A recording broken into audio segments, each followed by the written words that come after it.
بسم اللہ الرحمن الرحیم۔ جس طرح کہ ماہ رجب المرجب کا مہینہ چل رہا ہے اور اس کے فیوز و برکات بہت زیادہ ہیں اور یہ حرمت والے مہینے ہیں، ان میں سے ایک شمار کیا جاتا ہے، اور اس کے فیوز و برکات کے بارے میں ہم نے چند ملفوظات بیان کی ہیں۔ اللہ پاک ہم سب کو عمل کرنے کی توفیق عطا فرمائے۔ ماہ رجب المرجب کے اندر ایک اہتمام کیا جاتا ہے، ایک نیاز کا اہتمام کیا جاتا ہے جسے کنڈے بھی کہا جاتا ہے، مطلب رجب کے کنڈے۔ اس کے بارے میں تھوڑی سی وضاحت کرتے ہیں کہ وہ کس کی ہے اور کس دن کرنی چاہیے اور کیسے کرنی چاہیے۔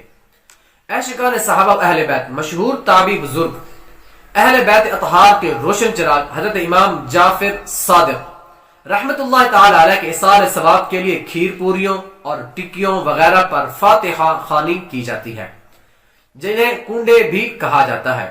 تبرک کی روٹی پر بھی فاتحہ خوانی کی جاتی ہے۔ یقیناً ان سب کی اصل کیا ہے؟ اصل ایک ہی ہے، وہ ہے ایصال ثواب، کہ آپ ٹکیاں بانٹیں یا تبرک کی روٹیاں دیں یا رجب کے کنڈے کا اہتمام کریں، اب کچھ بھی کریں، ان سب کا اصل مقصد کیا ہے؟ وہ ایک ہی ہے، اصل نام کیا ہے؟ وہ ایک ہی ہے، وہ ہے ایصال ثواب کرنا، جو کہ بالکل جائز ہے۔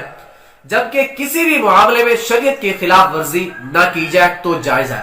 اگر اسی کے اندر اگر شریعت کے خلاف جائیں گے، شریعت کے دائرے میں رہتے ہوئے اگر ایصال ثواب کا اہتمام کریں گے تو یہ بالکل جائز ہے، اور پورے ماہ رجب میں بلکہ پورے سال جب چاہے ایصال ثواب کر سکتے ہیں۔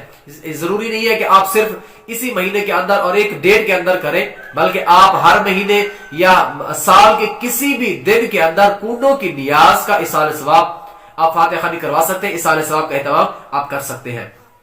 البتہ مناسب اور بہتر یہ ہے کہ 15 رجب المرجب کو رجب کے کنڈے کیے جائیں، کیونکہ یہی یوم عرس ہے، اور فتاوی فقہ ملت جلد نمبر 2 صفحہ نمبر 265 پر ہے کہ حضرت امام جعفر صادق رحمت اللہ تعالی علیہ کی نیاز 15 رجب کو کریں، کیونکہ 15 رجب کو ہی آپ رحمت اللہ تعالی علیہ کا وصال مبارک ہوا، تو اس لیے رجب کے کنڈے جو ہے وہ مشہور ہے، اور آپ رحمت اللہ تعالی علیہ کے نام پر فاتحہ خوانی کی جاتی ہے، ایصال ثواب کا اہتمام کیا جاتا ہے، جس سے نیاز بھی کہا جاتا ہے، رجب کے کنڈے بھی کہا جاتا ہے، طرح طرح کے ناموں سے پکارا جاتا ہے، لیکن اصل وہ ایک ہی ہے، وہ ہے ایصال ثواب کرنا۔